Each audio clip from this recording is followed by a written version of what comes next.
Oi, gente, tudo bem? Para quem não me conhece, eu me chamo Bruna. Bom, o objetivo desse canal é descomplicar a imunologia e a microbiologia. Bom, se você ainda não se inscreveu no canal, vai lá, se inscreve agora para ficar por dentro de todo o conteúdo que eu trago aqui para vocês. Se você gostar desse vídeo, se ele for útil para você, deixa seu like e compartilha com os amigos também, beleza? Bom, na aula de hoje nós vamos comentar sobre os métodos imunológicos que são utilizados para fazer o diagnóstico de algumas doenças, tá? Nós vamos tentar criar uma ordem cronológica para vocês não se perderem, tá? Muitas vezes a gente lê aqueles nomes complicados e já fica desesperado, já fecha o livro e não quer mais saber de nada. Então, calma, respira e vamos lá, tá?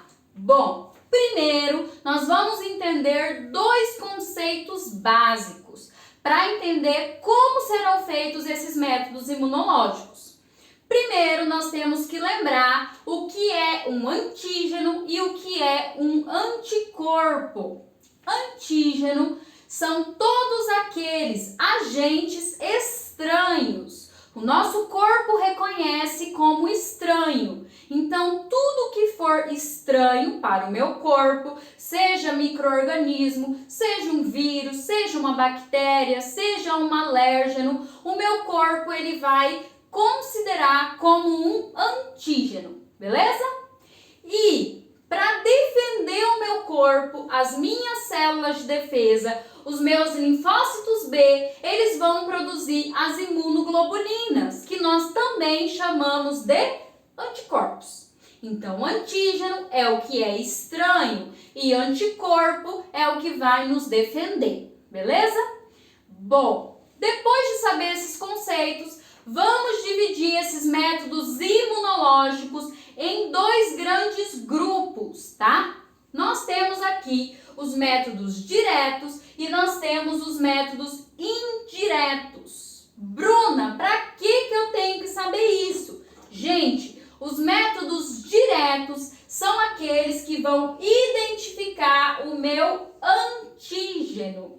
Ou seja, é o método que eu vou utilizar para o diagnóstico e eu vou encontrar o micro-organismo. Eu vou identificar aquele vírus, eu vou identificar aquela bactéria, por exemplo.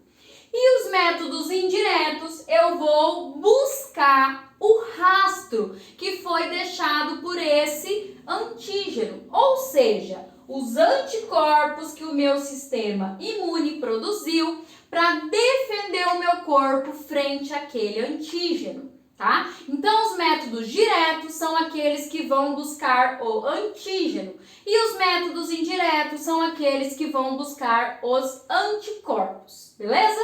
Bom, dentro dos métodos diretos, nós temos um teste que é muito utilizado, que é a RT-PCR, tá? A RT-PCR é um método molecular na qual nós vamos buscar o material genético do antígeno. Nós vamos buscar o material genético do micro-organismo que eu suspeito que esteja causando aquela doença.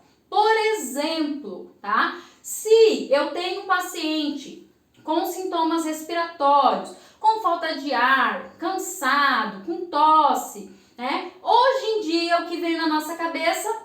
Coronavírus, tá? Se esse meu paciente, ele está com esses sintomas e ele está apresentando num período ali de uma semana, tá? Em até 10 dias, eu posso fazer esse método direto, tá? Na qual eu vou buscar o antígeno.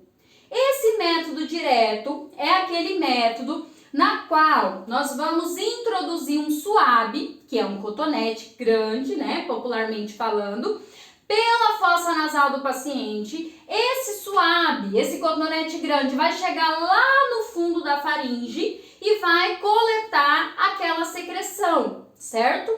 Aquela secreção vai ser levada para o laboratório e vai passar por esse método direto. Ou seja, no período de até 10 dias, eu consigo identificar o micro-organismo, eu consigo identificar o vírus, o coronavírus. Através de qual método? Através do RT-PCR, que é um método molecular que vai encontrar, que vai identificar o material genético desse vírus, tá? A recomendação é que seja feito num período, né, de 3 dias que a pessoa começou a apresentar os sintomas e que respeite esse período de até 10 dias. Porque a partir do 10º dia nós já vamos mudar o método diagnóstico. Nós não vamos mais buscar o antígeno, nós vamos buscar o anticorpo. E daí nós vamos utilizar um método indireto, tá? Então, passado esses 10 dias, né, a partir do 10º dia, eu utilizo um método indireto. O que seria esse método indireto? Eu vou colher uma amostra de sangue do meu paciente. Dessa amostra de sangue, nós vamos extrair o soro, que é onde nós encontramos as imunoglobulinas, os anticorpos, e nós vamos levar pro laboratório, na qual nós vamos buscar encontrar esses anticorpos no soro.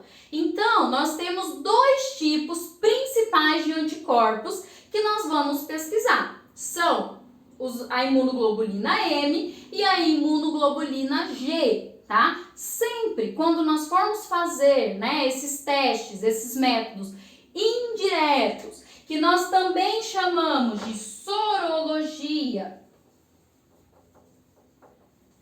nós vamos pesquisar quem?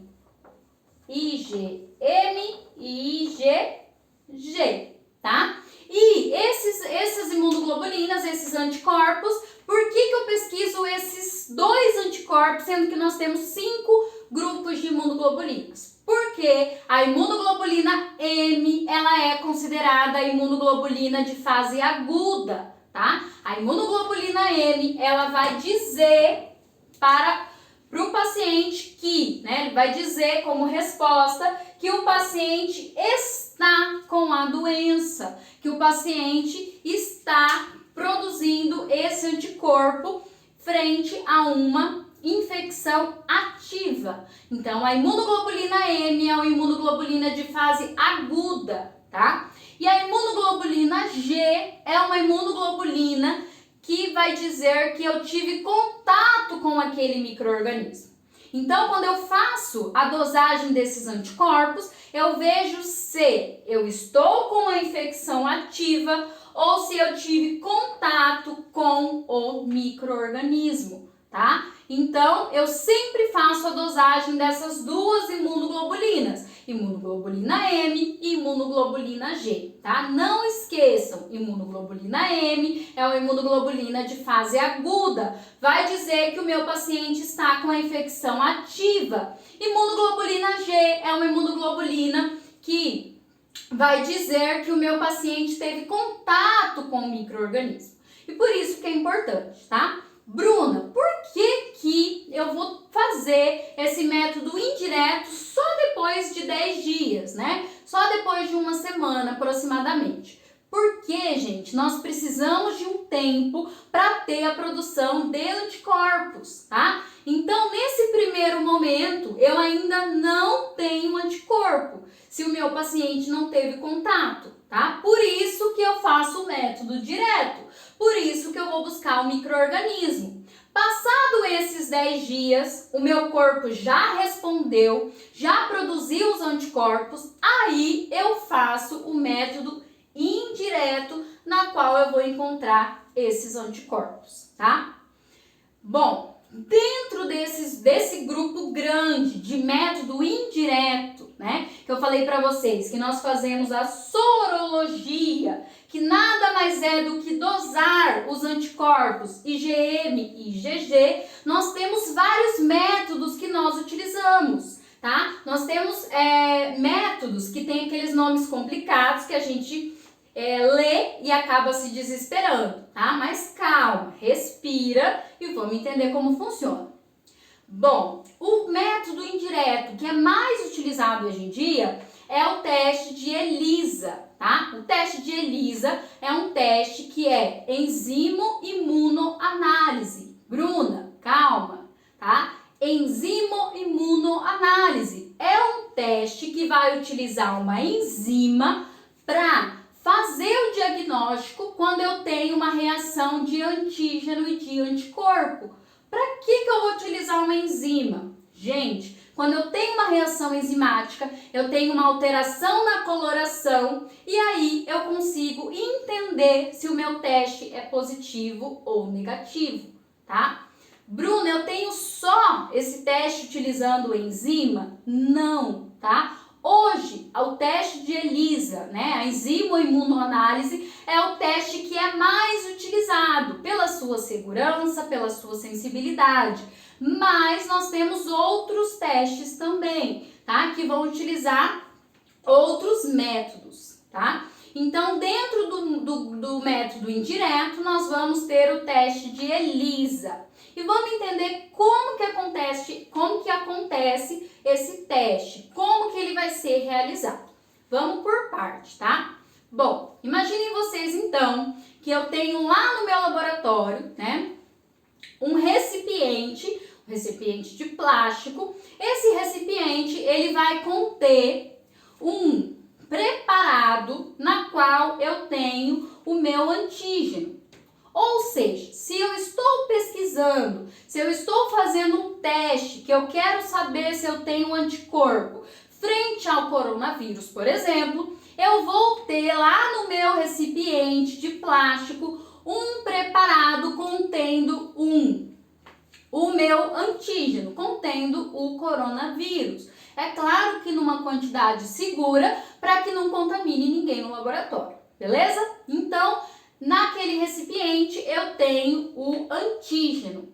Eu vou colher a amostra de sangue do meu paciente, vou retirar o soro, porque é no soro que vai estar as imunoglobulinas, e vou colocar em contato com aquele preparado de antígeno. Então, eu tenho o recipiente com o antígeno, colhi o sangue do paciente, coloquei o soro ali em contato com aquele antígeno. Se o meu paciente teve contato com o coronavírus, que é o nosso exemplo, ele vai ter uma reação ali que vai formar os complexos de antígeno e de anticorpo, tá? Se o meu paciente produziu anticorpo frente àquele micro-organismo, aquele anticorpo, quando ele encontra o antígeno, ele vai se apresentar. A gente vai ter a formação de um complexo, que é o complexo de antígeno e de anticorpo, beleza?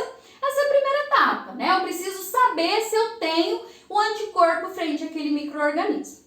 E aí, depois dessa etapa, que é o pulo do gato, né? Que entra a enzima, que entra o nome do teste. Então, nesse segundo momento, que eu já estabeleci o antígeno, a relação de antígeno e anticorpo, eu vou colocar, né, em contato com aquele complexo antígeno-anticorpo a uma enzima.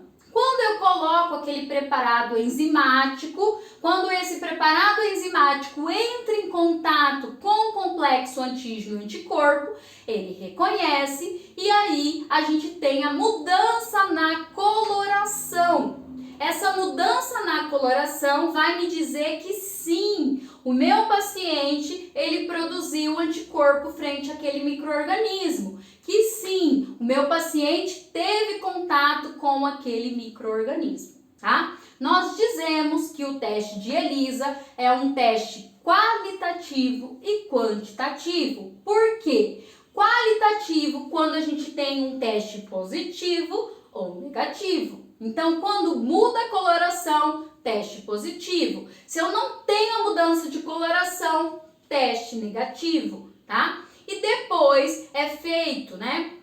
Colocado aquele teste positivo junto com testes negativos para fazer a quantificação daqueles anticorpos. Então, eu consigo dizer se o teste é positivo e eu consigo quantificar também a quantidade a produção de anticorpos que eu tive frente àquele micro-organismo, tá? Então, a mudança de coloração vai me dizer se é positivo ou se é negativo. E depois eu consigo fazer a quantificação para saber a quantidade de anticorpo que eu tenho frente àquele micro-organismo. Beleza? Então, esse é o teste de ELISA. É um teste que utiliza enzima, tá? É um teste muito utilizado atualmente. Ele é utilizado para várias doenças, para o diagnóstico de várias doenças, e é um teste muito sensível, muito seguro também, beleza? Outra dúvida, né, para finalizar o nosso vídeo, é com respeito aos testes rápidos, né? Já que nós estamos falando sobre o coronavírus, né? Tô dando esse exemplo que é o que nós estamos vivendo hoje, nós temos os testes rápidos. O que seriam esses testes rápidos? Prepara que tem um nomezinho aí, né? A imunocromatografia, tá? A gente se assusta, mas é só o nome que assusta. O que seria esse teste rápido? O que seria essa imunocromatografia? Esse teste rápido, ele vai utilizar o mesmo princípio do teste de ELISA, tá? Só que aqui, ao invés de ter uma enzima, a gente vai ter um corante que vai conseguir corar, né? Que vai conseguir dizer se o meu teste é positivo ou negativo. Bruna, o que tem a ver esse corante? O que esse corante vai realizar? Falando em poucas palavras, se eu tenho a reação de antígeno e anticorpo, eu tenho a impregnação desse corante, tá? O que vai me dizer que o meu teste é positivo. Se eu não tenho a reação de antígeno e anticorpo, esse corante não vai atrair nada, porque eu não vou ter a formação de complexos. Então, o meu teste vai ser negativo. Tá? Esses testes rápidos são testes que foram desenvolvidos, né, em laboratório. Eles demoram aproximadamente de 15 a 30 minutos para ficar pronto, e eles são testes muito seguros também, são testes que têm uma sensibilidade alta. Mas esses testes, eles não são realizados em todas as pessoas, porque eles têm um custo ainda elevado. Tá? Mas são testes que vão utilizar corantes, que vão puxar, que vão fazer com que o complexo antígeno e anticorpo se impregne, fique grudado ali naquele corante, dando, né, aquele aspecto, aquela resposta de um teste positivo ou de um teste negativo. Tá? Então, dentro da imunocromatografia, nós estamos falando de um método indireto, tá? A imunocromatografia são aqueles testes rápidos. E dentro do grupo dos métodos indiretos também, nós temos o método de ELISA, que é um método de enzimoimunoanálise, que vai utilizar uma enzima para dizer se o nosso teste é positivo ou negativo, beleza?